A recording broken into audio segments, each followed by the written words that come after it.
Hello everyone. आज हम करते हैं पीपल डेवलपमेंट एनवायरनमेंट के नेक्स्ट क्वेश्चन 18 से 25। तो चलिए स्टार्ट करते हैं। स्टार्ट करने से पहले प्लीज़ अगर आपको मेरी वीडियो अच्छी लगे तो प्लीज़ लाइक किया करो, सब्सक्राइब किया करो, कमेंट किया करो। तो चलिए स्टार्ट करते हैं। क्वेश्चन 18 है हमारा, which of the following is a non vehicle pollutant, कि कौन सा नॉन व्हीकल हमारा पोल्यूटेंट है। कार्बन मोनोऑक्साइड जो कि व्हीकल से नहीं होता, जो कि हमारे ट्रांसपोर्ट से नहीं होता। कार्बन मोनोऑक्साइड, क्लोरोफ्लोरोकार्बन, या सस्पेंडेड पार्टिकुलेट मैटर, या सल्फर डाइऑक्साइड। तो मैंने यहाँ पे एक्सप्लेनेशन है। जो पहले हम देखते हैं कि हमारे जो व्हीकलर जो हमारे पोल्यूटेंट हैं वो कौन कौन से हैं जो व्हीकल से फैलते हैं। ठीक है, the major pollutant release as a vehicle fuel emission, कि जो भी व्हीकल से हमारे धुआं होता है, जो भी होता है वो कौन कौन से होते हैं। कार्बन मोनोऑक्साइड होता है, ठीक है, CO, nitrogen oxide NOx, photochemical oxidants air toxic, namely benzene C6H6, aldehys 1,3-butadiene CHH6, lead Pb, particulate matter PM, hydrocarbon HC, oxide of sulfur SO2 and aromatic hydrocarbons PHS। तो ये हमारे कौन से हैं जो हमारे पोल्यूटेंट होते हैं, हमारे व्हीकल्स के पोल्यूटेंट। तो इनमें से हमारा जो नहीं है, कार्बन मोनोऑक्साइड भी है, ठीक है, ये व्हीकल तो हमें बताना है नॉन व्हीकल, जो व्हीकल से नहीं फैलता, ठीक है, वो बताना है हमें। तो कार्बन मोनोऑक्साइड तो है हमारे पास, CFC नहीं है, CFC है नहीं है, तो हमारा आंसर क्या होगा इसमें, सस्पेंडेड पार्टिकुलेट मैटर भी है, ठीक है, और सल्फर डाइऑक्साइड भी है, हमने पढ़ा था ना भी सल्फर भी। यस, तो नाइट्रस ऑक्साइड है, ये है, एल्डर्स है, लेड है, पार्टिकुलेट मैटर है, ऑक्साइड्स ऑफ सल्फर है, सल्फर ऑक्साइड, ठीक है। तो फिर हमारा आंसर क्या हुआ, CFC, ठीक है, यानी कि क्लोरोफ्लोरोकार्बन। तो नेक्स्ट क्वेश्चन है हमारा question 18, which of the following green house gas is entirely anthropogenic in origin. हमें बताना है कि एंथ्रोपोजेनिक जो हमारे हम फैलाते हैं, क्योंकि जो मनुष्य द्वारा निर्मित है चीज़ें, उनसे जो फैलती है, ठीक है, वो कौन सी है बतानी है। ये सभी जो हमारी दे रखी है ये सभी ग्रीन हाउस गैसेज हैं, ठीक है, लेकिन हमें इसमें से बतानी है कि जो जिसका कारण इंसान है, जो हमारे द्वारा फैल रही हैं, ठीक है, वो बतानी है जिसका कारण इंसान के द्वारा ओरिजिन है।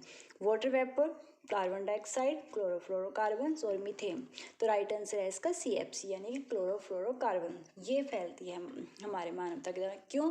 क्योंकि जो भी हम जितने भी हम AC चलाते हैं, एयर कंडीशनर्स हैं, रेफ्रिजरेटर हैं, इन सब से क्या होता है, हम कार्बन डाइऑक्साइड CFC फैलती है, ठीक है। CFC का मेन रीज़न यही है, तो इसलिए ये एंथ्रोपोजेनिक ओरिजिन है इसका। Chlorofluorocarbon CFC is the green house gas that is entirely produce by human activities के द्वारा। The most common source of CFC क्या है, refrigerators, air condition, but fire suppression system for aircraft, aerosols और also emit CFC into the atmosphere. जो aircraft द्वारा जो भी इनके द्वारा भी जो धुआं होता है वो भी CFC फैलाता है, ठीक है।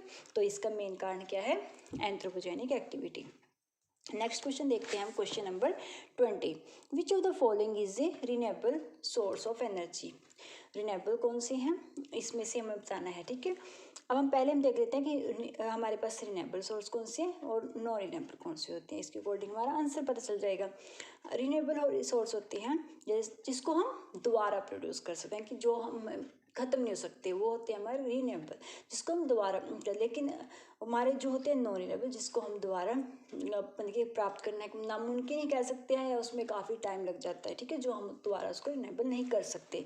तो जैसे रिन्यूएबल सोर्स है हमारे solar energy, wind energy, hydro energy, tidal energy, geothermal energy और बायोमास एनर्जी। तो ये हमारे हो गए रिन्यूएबल सोर्स।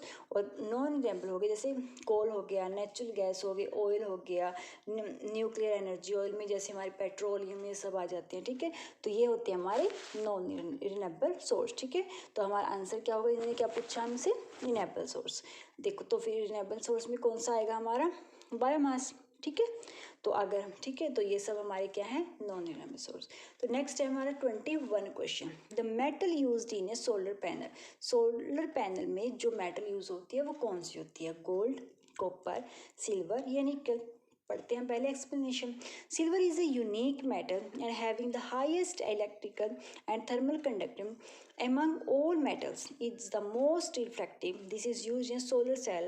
सोलर सेल्स में यूज होती है, सोलर पैनल्स में। तो राइट आंसर क्या होगा इसका?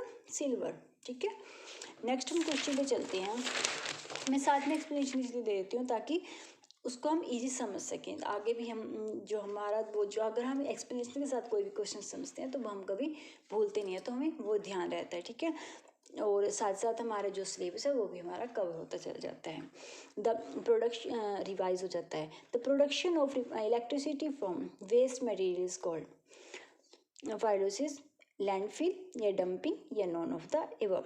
हमें बताना है कि जो प्रोडक्शन होती है इलेक्ट्रिसिटी की वेस्ट मटेरियल से, जो वेस्ट मटेरियल होता है उससे जो इलेक्ट्रिसिटी प्रोड्यूस की जाती है वो किस प्रोसेस के जरिए की जाती है। ठीक है, तो पहले हम पढ़ते हैं कि यहाँ surplus resource of municipal solid waste and plastic waste will act as a better biomass fuel for generating electricity and liquid fuels which can be extracted using. ठीक है, जो बहुत ज़्यादा जो भी हमारा कि एक प्लास्टिक है, ये सब चीज़ें होती हैं जो वेस्ट मटेरियल है सॉलिड, तो उससे प्रोड्यूस, तो वो कौन सी प्रोसेस होती है, तो वो यूजिंग कौन सी प्रोसेस यूज़ करते हैं? पायोलिसिस प्रोसेस। तो राइट आंसर क्या होगा? पायोलिसिस प्रोसेस होती है जिसके जरिए जो वेस्ट मटेरियल है उससे इलेक्ट्रिसिटी प्रोड्यूस करते हैं।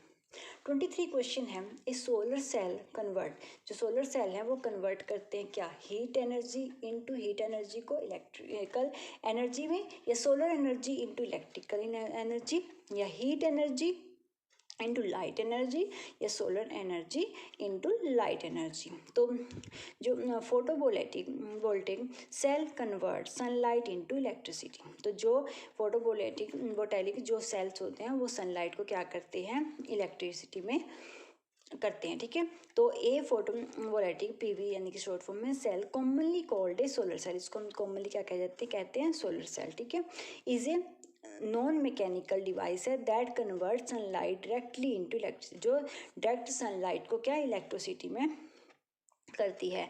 तो हमारा राइट आंसर होगा इस सोलर सेल का, जो सोलर एनर्जी को इनटू लाइट एनर्जी में कन्वर्ट करती है। ठीक है, तो नेक्स्ट हम करते हैं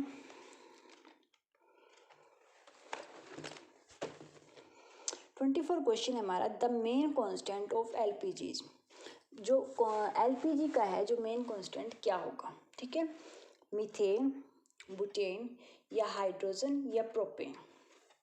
तो जो एलपीजी का जो एलपीजी आप में पहले एक्सप्लेनेशन देखते हैं इसका होगा फिर सोलर में गलत pin light energy, solar energy को क्या करता है? इलेक्ट्रिकल एनर्जी में कन्वर्ट करता है। ठीक है, तो ये हो जाएगा इसका, क्योंकि हमने क्या पढ़ा है इसको, सनलाइट को वो क्या करता है? डायरेक्टली क्या कर देता है? इलेक्ट्रिसिटी में कन्वर्ट करता है। ठीक है, और the main constant of LPG का बताना है, पहले हम पढ़ेंगे इसके एक्सप्लेनेशन।